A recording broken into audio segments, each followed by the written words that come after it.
नमस्कार दोस्तों। आज बहुत दिनों बाद आपसे बात करने आया हूँ और आशा करता हूँ कि आप सब अपने घर पे स्वस्थ होंगे। आज जिस टॉपिक पर आपसे बात करने आया हूँ बहुत ही इम्पोर्टेंट सेंसिटिव टॉपिक है। हम दोहरा युद्ध लड़ रहे हैं, एक देश के अंदर कोरोना से और दूसरा देश की सरहद पर अतिक्रमण करने वाले आक्रमणकारी देश से, और दोनों की जड़ एक ही है, चाइना। जिस जिस घर में मृत्यु होती है उसका दर्द सिर्फ वो ही घर वाले समझ सकते हैं। कोरोना से जिन जिन के घर में मृत्यु हुई है या फिर 20 जवान जो हमारे वीरता से सरहद पर शहीद हुए हैं, दर्द सबको होता है और सबसे ज़्यादा दर्द होता है घर वालों को। अब आप सब एक बात मान लो कि मान के चलिए आपके घर में कोई खंजर लेके घुस जाए और आपके प्रियजनों को मारना शुरू कर दे, क्या करोगे आप अपना बचाव भी करोगे और सामने वाले व्यक्ति को क्षति पहुंचाने की कोशिश भी करोगे। भले ही आपको ये जानकारी हो कि उस व्यक्ति से आपको आर्थिक मदद भी मिल रही है, लेकिन पहले आप अपना बचाव करोगे, आप अपने परिवार का बचाव करोगे। दर्द देने वाले को दर्द देना ही पड़ता है। एक बहुत ही बड़े वीर रस के कवि हैं डॉक्टर हरिओम पवार, उनकी कुछ लाइन्स हैं। एक लाइन ये भी है कि ज़्यादा संयम भी कायरता कहलाता है।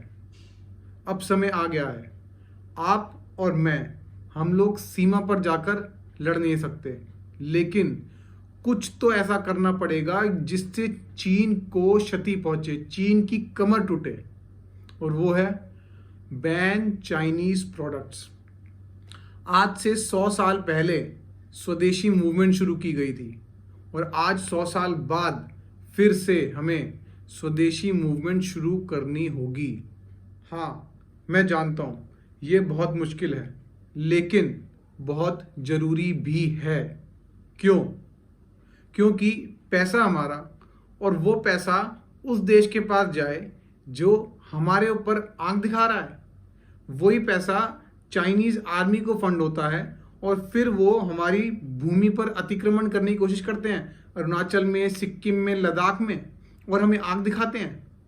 वही पैसा पाकिस्तान के पास जाता है और वो आतंकी भेजता है, फिर से हमारे जवान शहीद होते हैं।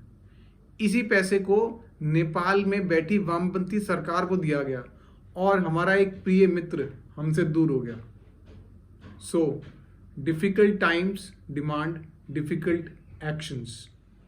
हाँ, मैं जानता हूँ कि हम सब चीनी सामान पर निर्भर हैं, छोटी सी लेके बड़ी चीज़ तक हम उस पर निर्भर हैं, लेकिन जैसे सोनम वांगचुक जी ने कहा, 1 week for software uninstall and 1 year for hardware uninstall from our lives. इतना तो करना ही होगा। जब तक हम ये नहीं करेंगे तब तक हम अपने यहाँ पर प्रोडक्शन स्टार्ट कर ही नहीं पाएंगे, क्योंकि हम कहते हैं ना, आवश्यकता ही आविष्कार की जननी है। जैसे जैसे हम चीनी सामान का बहिष्कार करना स्टार्ट कर देंगे और उसका यूज़ कम कर देंगे तो प्रोडक्शन अपने आप स्टार्ट हो जाएगी। हम आत्मनिर्भर बनना तभी स्टार्ट कर पाएंगे, उसको बढ़ावा तभी मिलेगा। मैंने बहुत सारी वीडियोस देखी जहां वामपंथी विचारधारा के लोग फैक्ट्स बताकर गुमराह करने की कोशिश कर रहे हैं और इस मुहिम को कमज़ोर करने की कोशिश कर रहे हैं। वो बोलते हैं कि 95% हमारा इंपोर्ट है चाइना से। हाँ है, बिल्कुल है, क्यों नहीं है, लेकिन जब तक हम एक भी स्टेप नहीं लेंगे तो ये इंपोर्ट कम कैसे होगा, हम आत्मनिर्भर बनेंगे कैसे? आज भी तो हम समस्या से जूझ रहे हैं। 15,000 लोग कोरोना से मर चुके हैं और हज़ारों लोग, सैकड़ों लोग सरहद पर अपनी जान हमारी रक्षा के लिए गंवा चुके हैं। इससे बुरा समय क्या देखने को मिलेगा? इसका सिर्फ एक ही जवाब है, बैन चाइनीज प्रोडक्ट्स। हमें चाइना का बहिष्कार करना होगा। अब यहाँ दूसरी बात, ये लोग ये भी बोलते हैं कि जैसे मोबाइल, लैपटॉप्स, ये सब चीज़ें हैं, इन सब में चाइनीज़ कंपनीज का बना रॉ मटेरियल्स भी यूज़ होता है। हाँ, सच बात है ये। और ये लोग कटाक्ष करके कहते हैं कि अब इसको कैसे बंद करोगे? तो इसका सिर्फ एक ही जवाब है, जब आप डायरेक्ट चाइनीज़ कंपनीज को बहिष्कार करना स्टार्ट कर दोगे, जैसे Xiaomi, Vivo, Oppo, CamScanner, SHAREit, तब जो कंपनीज रॉ मटेरियल्स अपना चाइना में बनाती हैं वो कंपनीज अपना बिजनेस दूसरे देशों में लेके जाएंगी। ये होना स्टार्ट भी हो गया है, और जब दूसरे देशों में बिजनेस जाएगा तो चाइना को क्षति पहुंचेगी। इससे हम आत्मनिर्भर भी बनेंगे और चीन को सबक भी सिखाएंगे। तीसरी बात, कुछ लोग कटाक्ष करके ये कहते हैं कि जो चीज़ हम खरीद चुके हैं चाइना का सामान, उसको फेंक दे क्या? नहीं, हमें ऐसा नहीं करना। जो चीज़ पहले हो चुकी है वो हो चुकी, हमें भविष्य का सोचना है।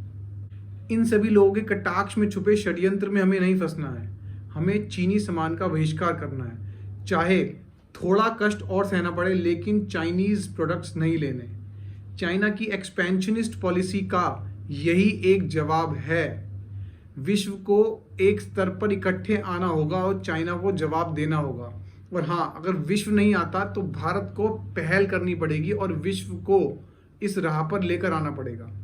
हम इसके साथ साथ बहिष्कार भी करेंगे और आत्मनिर्भर भी बनेंगे। अब फैसला आपको और हमें मिलकर करना है। होपफुली आपको मेरी छोटी सी बात अच्छी लगी होगी और आप इस पर अमल करेंगे, चाइना प्रोडक्ट्स का बैन करेंगे। हमें मिलकर स्वदेशी आत्मनिर्भर भारत बनाना है। समय लगेगा, हो सकता है 5 साल, 10 साल, 15 साल, लेकिन वो तब जब हम शुरुआत आज से करेंगे।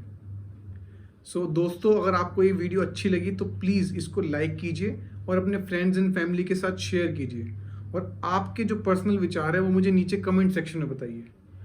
Please keep supporting and don't forget to subscribe my channel. Thank you. जय हिंद।